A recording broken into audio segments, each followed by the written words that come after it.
just wanted to say hi to everyone. Been jumping on the other live streams. Just wanted to take you on a drive today. 41 degrees again. Yeah. It's been a crazy winter. Oh, looks like somebody's on. Morning.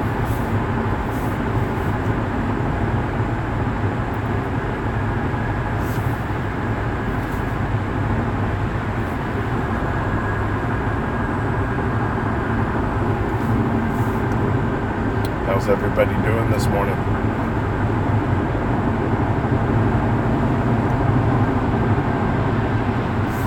About 41 degrees Fahrenheit over here. Yeah, got frost on my grass. Good morning, Melanie. How are you doing? Going to work. Got about another 70 miles to go. Drive about 150 miles round trip.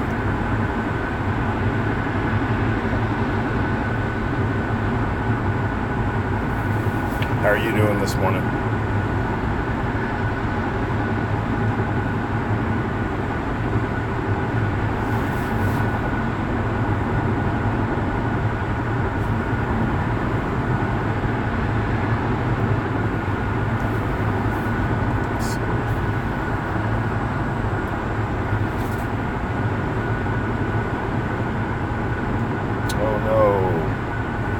Yep, lots of driving.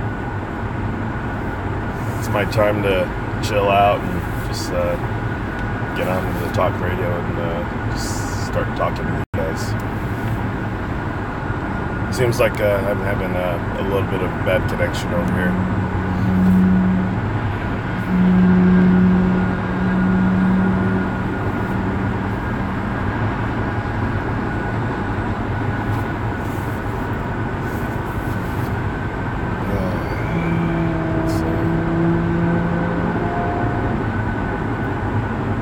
So on a good day, it's about an hour and a half drive.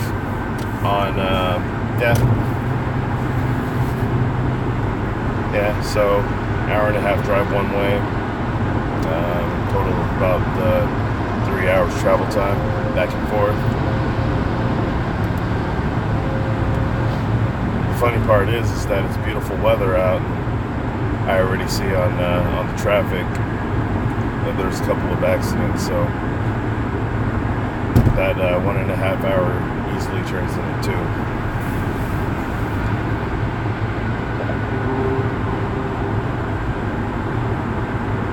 Oh wow. 60, 70 miles a day. I'll trade you. I'll trade you.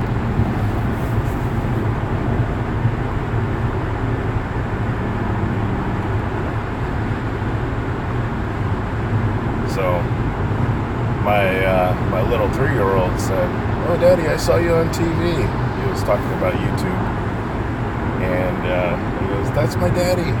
So yeah, little kids get a kick out of YouTube. I started videotaping him a little bit. He enjoys it. He enjoys watching himself sing dinosaur songs, and he also likes. Hey, morning, Nick.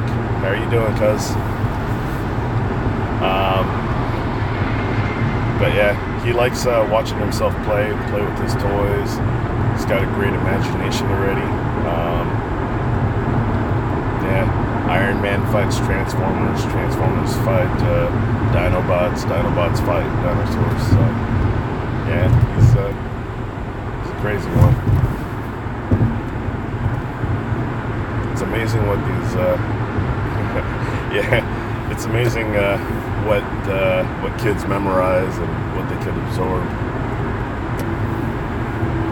That's cool, Nick. Oh, I need to call you later too. So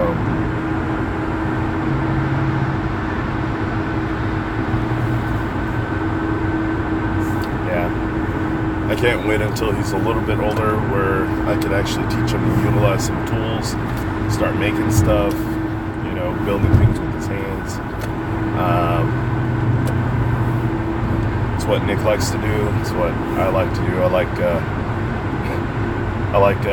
building things. Just to say I did. I always found it very, very calming, very, very relaxing to build stuff.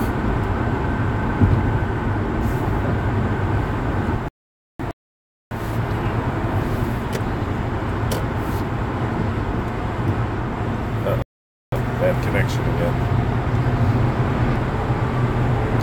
Let me see if I can get.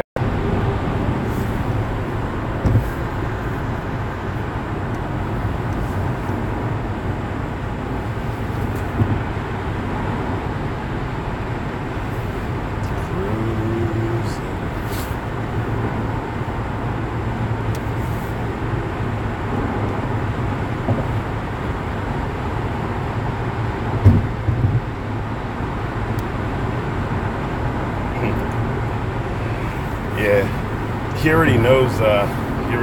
His fish names and his coral names. He memorized his mom's phone number. Hey, morning, Dave. Good morning, buddy. But yeah.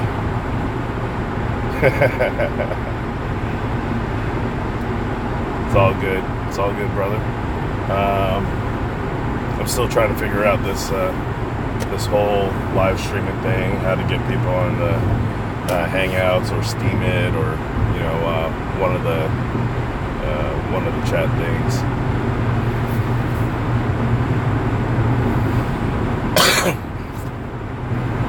Maybe you'd be able to help me, Dave, later if you have a chance, bud, after work.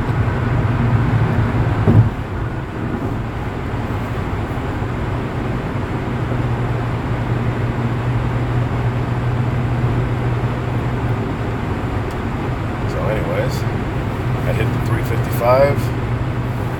Should be a straight shot all the way up to Libertyville. Oh yeah, I can't do it.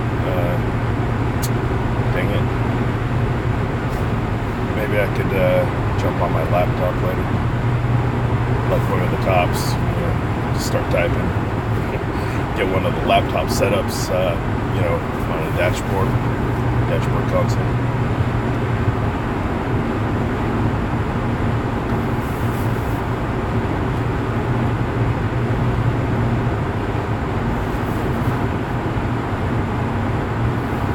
Just passing on the right-hand side, the Bo Jackson Elite Sports Facility. It's like this inflatable balloon. I'll show you guys one time when I'm a passenger in the car, or if I'll show you guys the sights around over here in Chicagoland. Oh, great idea. Morning, Ryan. How are you doing, buddy? Ah, that's a great idea, Dave. I didn't think about that. I was looking for the controls on the phone, but it wasn't up here.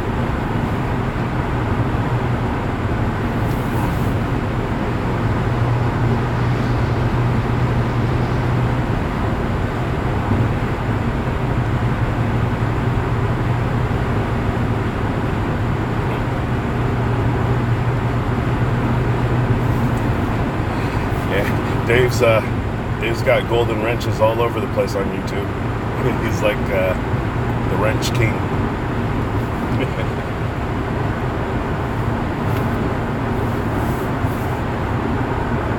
Yeah, you see a good video or a good live stream, and typically Dave's on there with the wrench.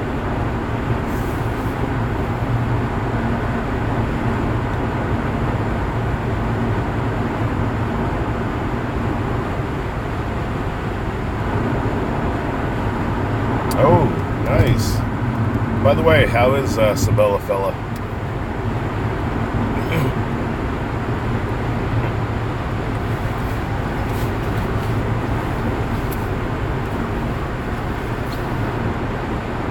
Bear.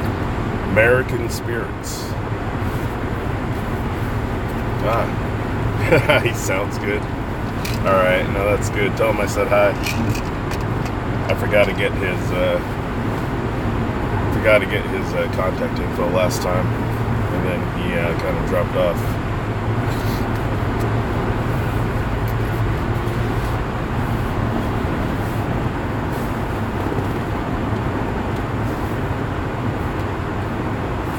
So I'm gonna try this this live streaming thing again. I don't know, probably tomorrow if nobody's on. I'm just gonna jump on and Red Planet Frank 2. Nice, very, very cool. So Bergias, you're talking about the Bergia nudibranchs that eat the Aiptasia. You have to literally drop them right on it. They don't like to travel too much. They're not like the other nudibranchs. Cool.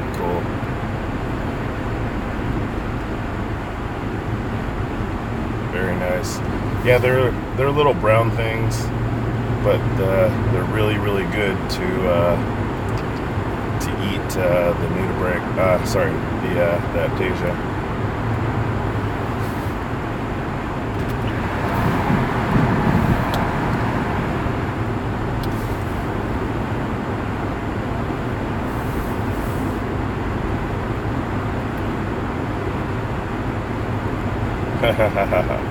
Absolutely.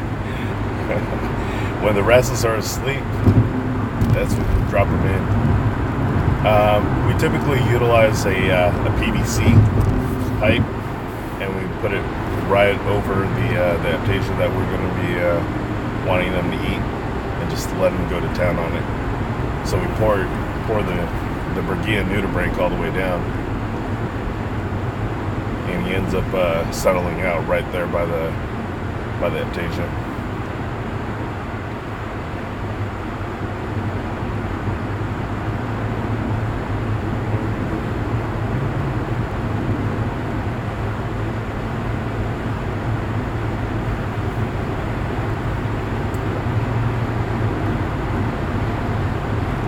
Just passing 127th Street.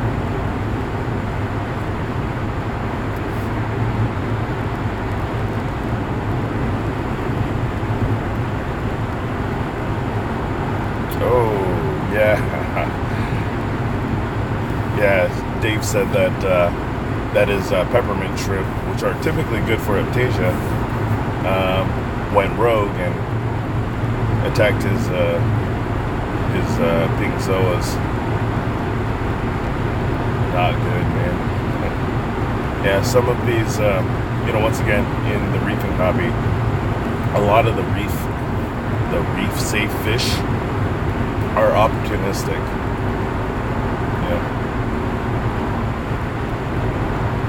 Yeah, so he went after his pink stylo. And sometimes they go to town and they just start picking up polyps, start picking them and eating them. There's something, if you have enough pink style corals, it's usually not that big of a deal. But if you don't have that much yet, or you're starting off with frags and you see the peppermints or some of the crabs or some of the hermit crabs, or, like little inverts. I mean, they will eat what's available and what's very, very easy to get. Stylophoras have nice big polyps.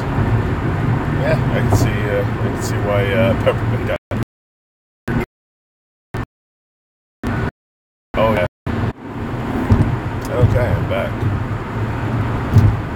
So yeah, seems like there's a dead spot back there, right before the 55 split, the 55 north and south split. So I'll keep that in mind when I start streaming on the drive. Oh yeah. I got like really bad connection, Dave. So I'm trying to figure out where on the road, where on the road I could actually start, and then also, all the different chops and pieces so I could actually dip out while a mod takes over.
Good morning, Ed. How are you doing? EDK. Just driving for another probably about an hour and a half, but I'm gonna cut this video short. I just wanted to test out some of the blind spots and some of the dead spots in cellular service. Working a double. Ooh-wee, racking in the overtime. Very nice. Very nice.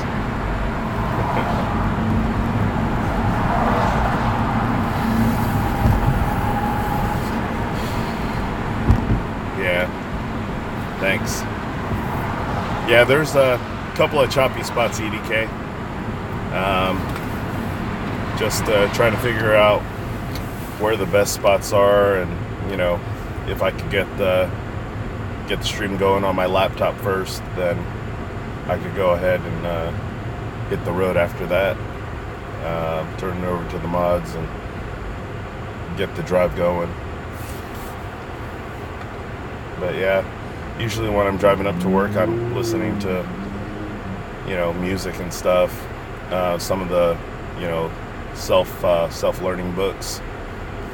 There's some really good ones out there.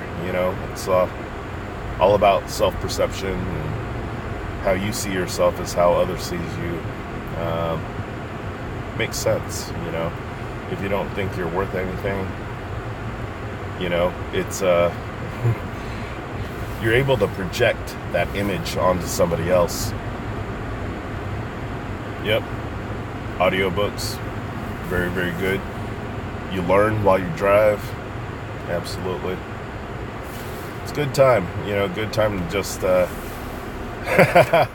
Harry Potter on tape. Oh man. So yeah, I mean, there's a good couple of audiobooks. There's a couple of them that I was thinking about doing for reefing. Maybe have CJ and DC come on with their mellow voices and just read to you from the book. Listening to Star Wars now. Now that's educational. The subtle art of not giving a flock.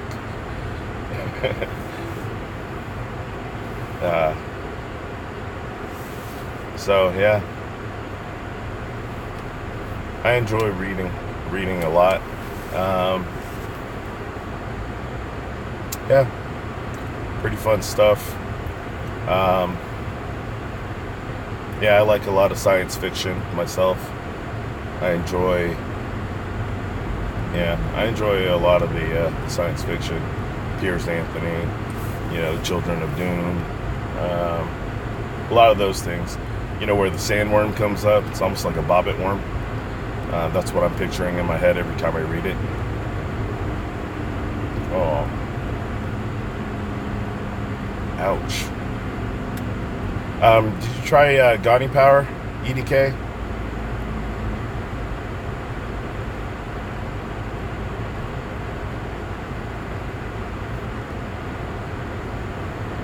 You should try the Gaudy Power from Two Little Fishies. Yeah. And what we've done is I've spot fed them that Gagne Power probably every other day, just a little bit. Ooh, oh yeah, definitely. Yep. Depending on the environment that the bacteria is in, for instance, low oxygen versus high oxygen, the bacteria actually changes enzyme production. And that enzyme production, the enzymes get into the water column, and it can alter your reefing chemistry a bit. Oh no. EDK is getting out of the... Are you getting out of the hobby or just breaking down the tank?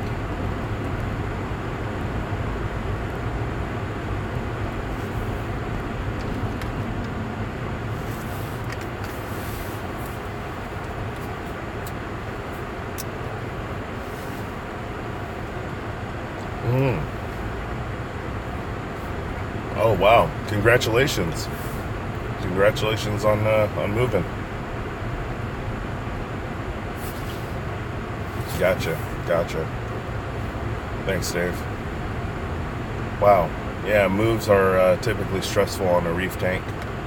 I remember going cross country with with my corals. They were all in totes. I rented a minivan to get over here from Vegas all the way to Chicago. 22 hours of hard driving, and then about 4 hours of cruising after that. Good morning, Ryan. How are you doing?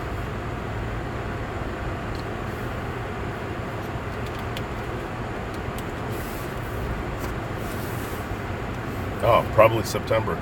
Yeah, it's usually a good time. September. I know that when I typically start a new tank, it's usually at the end of summer. So, yeah. And then all winter long, you get to see. Morning, Phil. Reef Keeper. Yep, just playing around with this.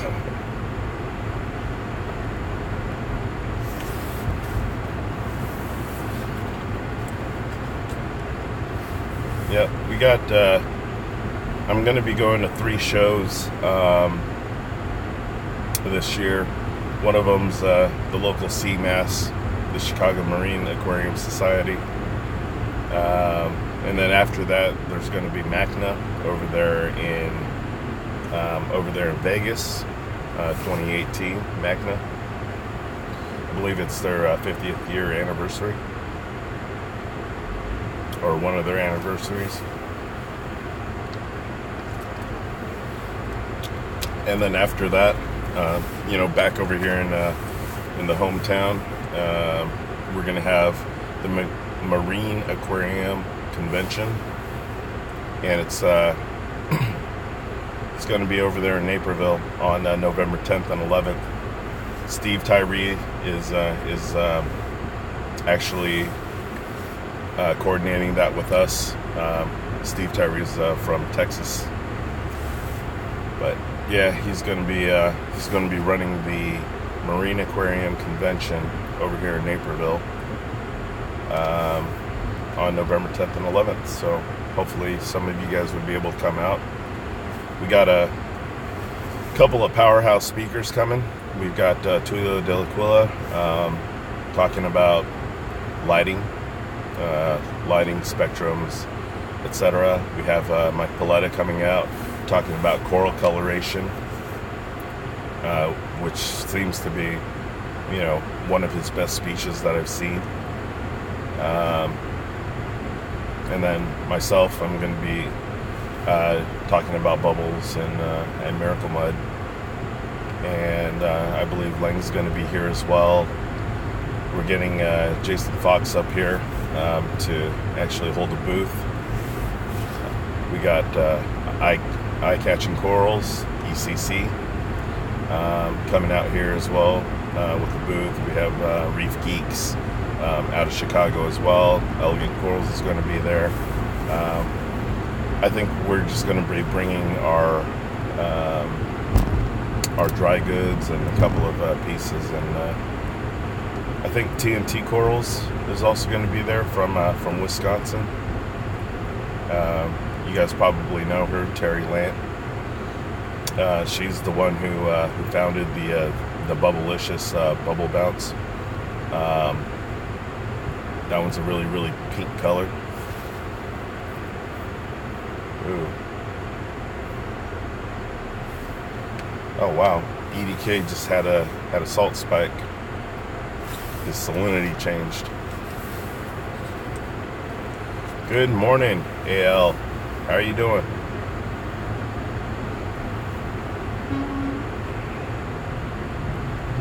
Yep, see? Lots of traffic all the way around. Alright. Bye, Melanie. Drive safe. Have a great day. I'll see you soon.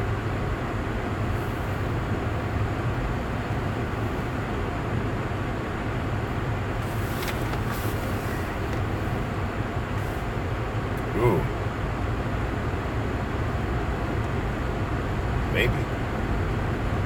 Maybe his salt spike was due to a faulty ATO or some salt creep going right back in.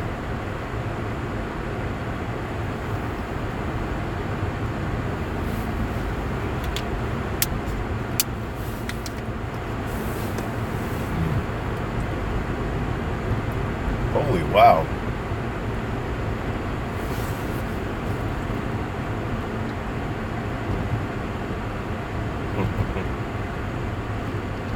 I'd be mad too. I'd be mad too. If my salt water went up that high, I'd be pissed.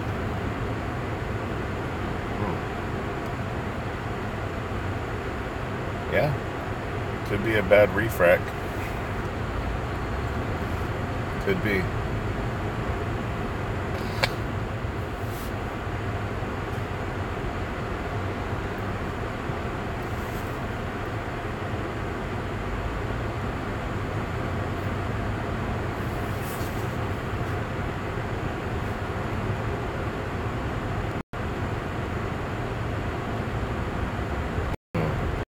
Yep.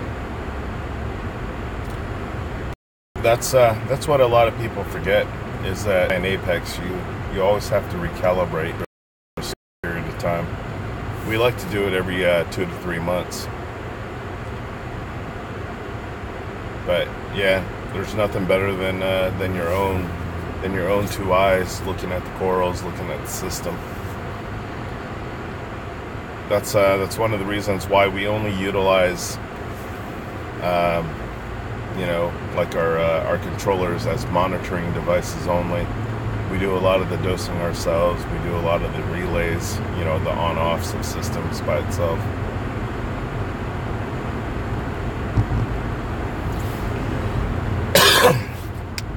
Yeah, Ed, what we utilize for the refractometer is typically a calibration solution that's around 1.024, 1.025. That typically gets you in the ballpark. I think that there's another calibration solution that's at 1.026. I'm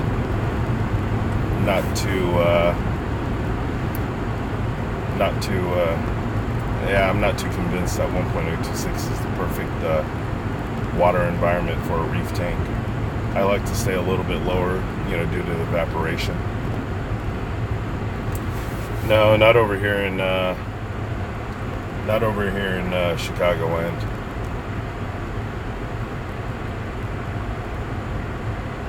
Over there in California, I would, but if not, just to be on the safe side, I will probably put on, just the regular headphones,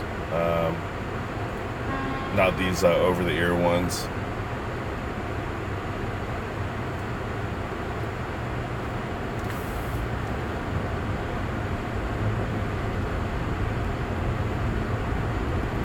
Yeah, CJ.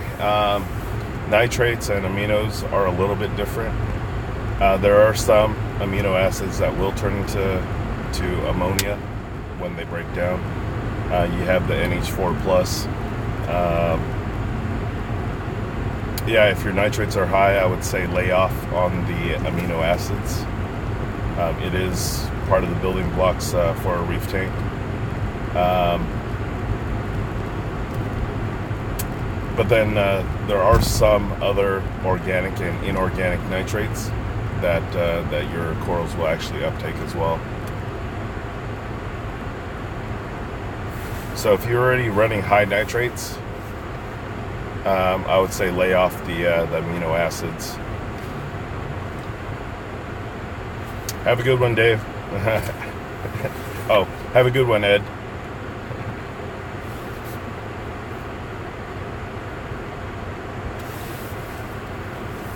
So, yeah, it's a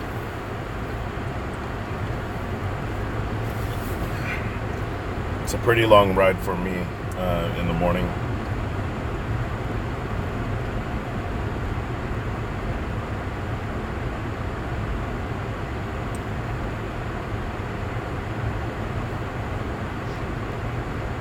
Hey, Mike, I see your eyes popped up.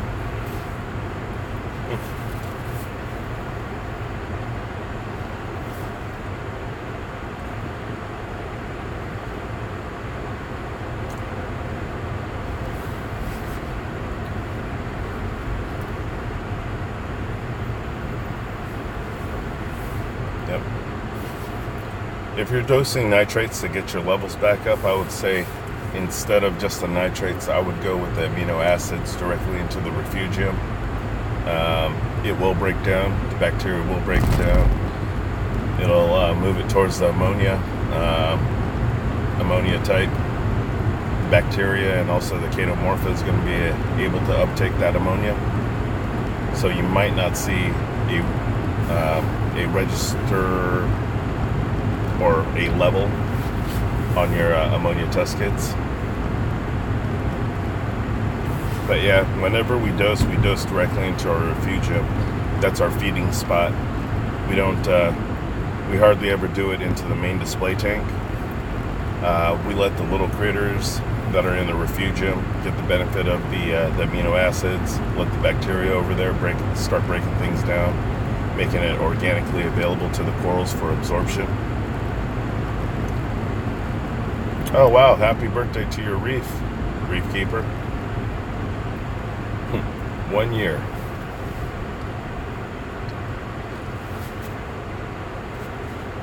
It's always a nice little milestone to reach. You get, you hit the 1 year mark, the 2 year mark.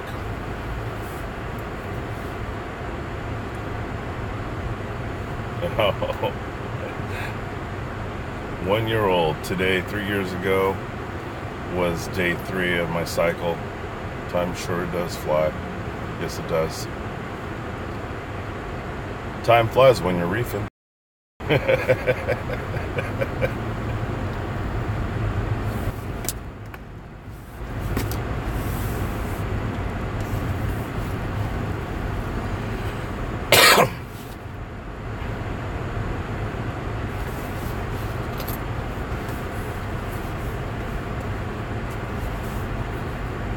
Oh yeah, that area.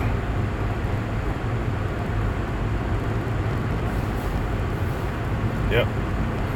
Here's a sign that says congestion ahead. 24 minutes. 24-minute delay. Would phytohormones work on coral? Which phytohormones are you talking about? Do you have any in particular, or any of them that you want to talk about?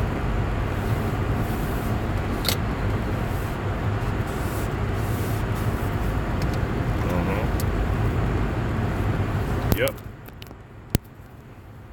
That's the whole point of it, CJ. We run into problems. We pick ourselves up, we dust ourselves off, and we go back to reefing again. Basically, diving back into the water. This reefing hobby is just like life, or an example of life for a lot of people.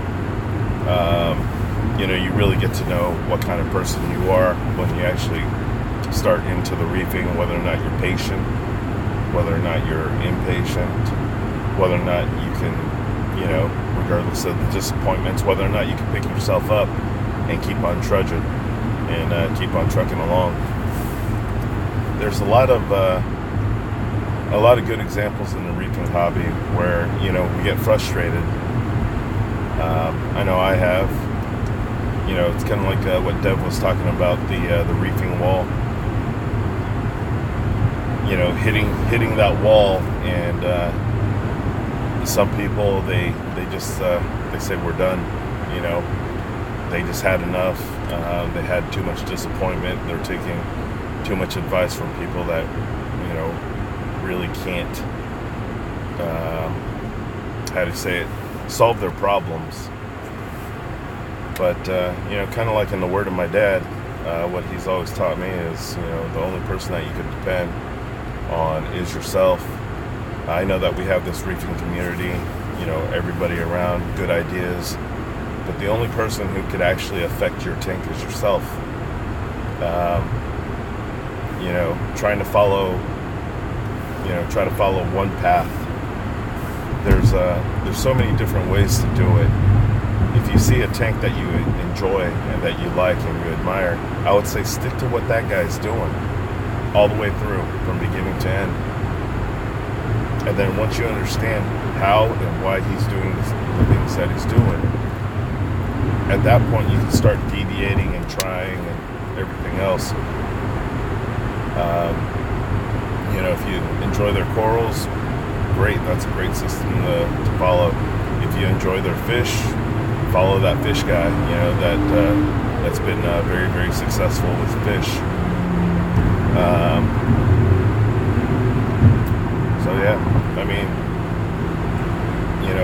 In a few short years or a couple of months, the reefing hobby really tests the people, their mettle in life as well. If you run into one disappointment in reefing, do you just throw up your hands and give up, or do you try to stick it out, try to figure things out? I know that that life happens,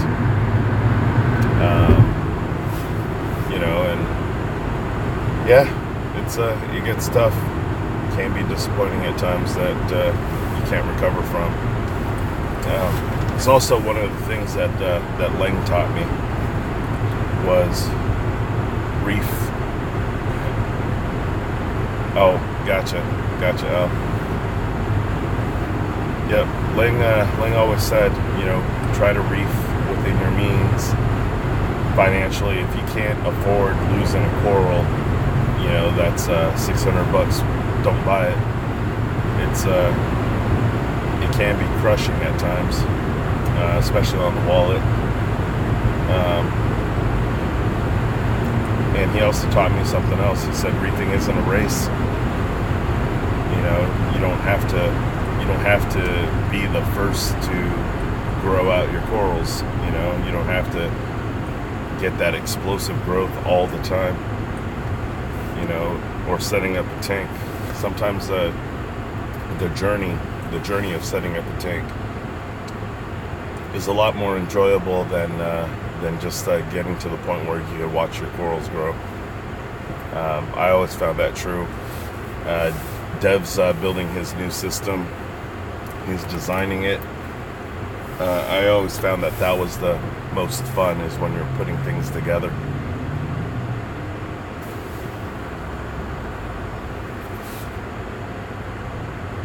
Yep, absolutely, CJ. And absolutely, Phil.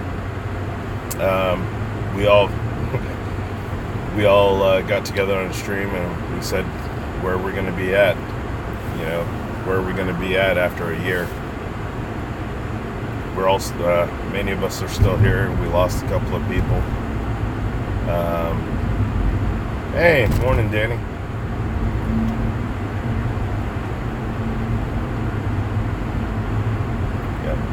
I'll read about that a little bit more, AL. I'll definitely take a look into the phytohormones. Not too familiar with them. Once again, like I said, I know a lot, but I don't know everything. So And I am human. I do make mistakes. Yeah, just never looked into the phytohormones of plants to make corals grow better. But sounds very, very interesting. And thanks for the thumbs up, guys. I do appreciate it. Hey, morning, Tom. How are you doing? My saltwater journey is on. So, no, just taking you guys for a ride on my way to work.